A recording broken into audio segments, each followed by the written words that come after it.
Welcome to the Inside Story. Today we are revisiting an important issue that we've talked about on the show before, the transgender discussion, and none other than Brandon Showalter is here with us today to talk about this issue. Brandon, how you doing?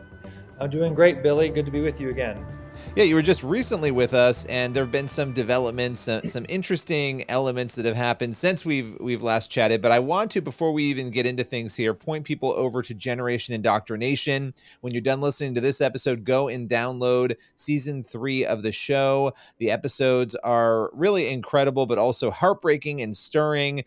You do a great job on that show, and that particular podcast dives into this issue quite deeply, Brandon. So just wanted to give you a little plug before we dive in here. But the thing Thank you. that Yeah. no problem. No problem. You worked very hard on that show, and it shows. It's really, if you're trying to get an understanding of the transgender issue and what is happening in our cities, in our states, in our country, and also just the heartbreaking stories involving detransitioners and parents, that is the show to listen to. You do a great job unpacking that.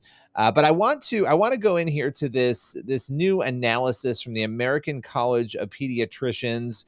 This is a group comprised of a lot of conservative Christian doctors and medical professionals. They put out a new position paper, basically analyzing past studies and recent studies on the transgender issue. Before we dive deep into that, though, one of the claims at the heart of this discussion is that transitioning young people, also adults, that putting people through that process of attempting to quote unquote change gender helps mental health and saves lives. You've looked at this more than anybody, probably. How do you respond to that claim? I think it's a completely specious claim, Billy. There is no evidence that cutting off healthy body parts or giving children and young people experimental drugs such as blockers, hormone blockers to halt natural puberty, and synthetic cross sex hormones will improve mental health. All of the studies that make that claim are very biased, and I think they're complete junk, honestly, because since when do you alter your hormones and cut off body parts, cutting the body to heal a condition of the mind? These are radical experimental interventions that should never be done. And I think it's just a testament to the amount of propaganda and true misinformation that we live in, that this is now marketed through the media as the pathway to liberation for young people, and that this is actually medically based, scientific, evidence-backed healthcare for gender confused young people. In fact, I think the reverse is true. This idea that somehow if you halt a normal developmental process like puberty, or if you overload your system with synthetic wrong sex hormones, you're going to improve your mental well being. No, I think it actually worsens dysphoria because, and I've talked to detransitioners about this, they're always sort of feeling like they have to psychologically appear as the other sex, and as the hormones and these interventions are changing their body, it's this constant game of trying to see how much this is actually changing their body, and how it's changing their frame of reference for how others perceive them. And so that actually increases the confusion. So no, I reject with enthusiasm this notion that somehow putting children and young people on these drugs that have never been approved by the FDA for this use, by the way, is going to somehow make their mental health better. No, it's completely specious from start to finish. We're living through a great medical scandal underpinned by some horrific pseudoscience. Well, and this particular analysis that I mentioned from the American College of Pediatricians, you're well familiar with this group. And, the group says that the evidence they've seen lacks to support the idea that gender surgeries and hormones for trans youth are helpful. Were you surprised at all by the findings in this analysis? This is what I've come to expect from the American College of Pediatricians. They are very good, yes, often godly Christian Catholic doctors who are rigorously committed to the actual science. The problem, Billy, is that the legacy organizations such as the American Academy of Pediatrics, the Pediatric Endocrine Society, and the Endocrine Society for adults, and all the other major medical organizations have become ideologically captured. I say that repeatedly because it's true. People do not realize just how broad and deep and intense this capture with gender ideology has become in a very short amount of time. So the fact that the American College of Pediatricians has put out this lengthy position paper where they dive into the data in different countries, and they've measured all the figures, and they've talked about mental health rates and the years by which students who are classifying as gender minorities, quote unquote, and there are other mental health issues. They've done the work, and it's important, and at least it's on the record.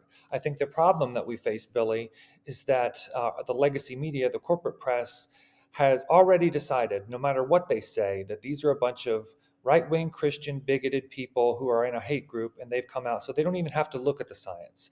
They have already categorized them as people that no one has to listen to. But it's important that I think actual doctors who are committed to the science are at least documenting this for the record. At least people can say, when this medical scandal is finally over, there were people who were flies in the ointment. There were people who were raising the alarm. There were people who were telling the truth, even if no one in power wanted to listen. And that's what American College of Pediatricians has done. God bless these doctors for telling the truth no matter what, because they're up against a behemoth. Why don't more pediatricians and doctors speak up? I think the reason that many of them do not speak up is because if they are employed with, just to pick one, Kaiser Permanente or another large corporate conglomerate, a medical organization or hospital system, this ideology rules the day.